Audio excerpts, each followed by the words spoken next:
Ito mga lods, nag-bump car si Amy at si Adam, yung mag-ina, oh. Tingnan mo. They're about to just start. Ito, dire-diretso yan, no? Toink! Pero warm up lang yan, mga lods. Tignan nyo mamaya. Galing nga ni Amy. First time niya in a long time na mag-bump car. Pero tignan mo, ay, ang galing, oh. Iwas-iwas, oh. Oh. Pinabilis ko na lang konti yung camera para kasi medyo mahaba to. Pero you know what? It's all to the good. Look at that. It's all about having fun, you know? Napakasaya talaga.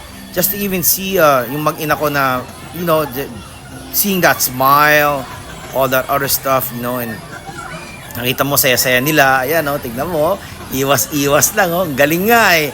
This is their first ride sa bump car. So, tignan mo kung para makaliko-liko ng ganyan, no? Tignan mo, ang galing, oh. Oy.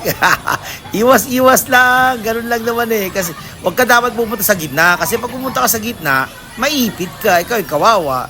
Eh, pagka lalo na, pagka hindi, yung nakaipit sa'yo, hindi marunong mag-reverse, saka mag-front. Wala. Nga ka dyan. Kaya kailangan, sa gilid-gilid ka lang, or kung saan man maluwang.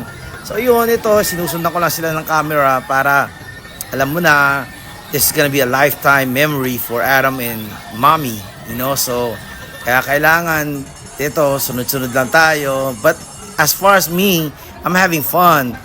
Kahit na ba sabihin natin na nag-aawak lang ako ng camera, but still, ayun, tapos na. By the way, ito nga pala yung sa umaga, ito yung ride niya. Yung sa susunod mamaya, sa gabi naman, for comparison, para makita natin yung the difference, kung paano gumaling yung pag-driving ni Mommy. So ayan, tapos na sila, lalabas na sila ngayon. 6.5 hours later. At ito naman mga lods, sa gabi naman. Ayan, kita nyo, galing oh. Galing talaga mag-drive ni Amy, oh. Iwas-iwas lang, yo. Talagang, ako tagasunod lang ako sa camera talaga eh. Oh, yun, nabangga tuloy, ayun.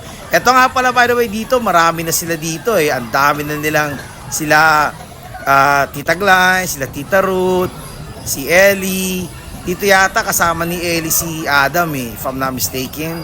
Tapos si Lyjen, tsaka si Gwen. Lahat sila sumasakay na dito, sabay-sabay na.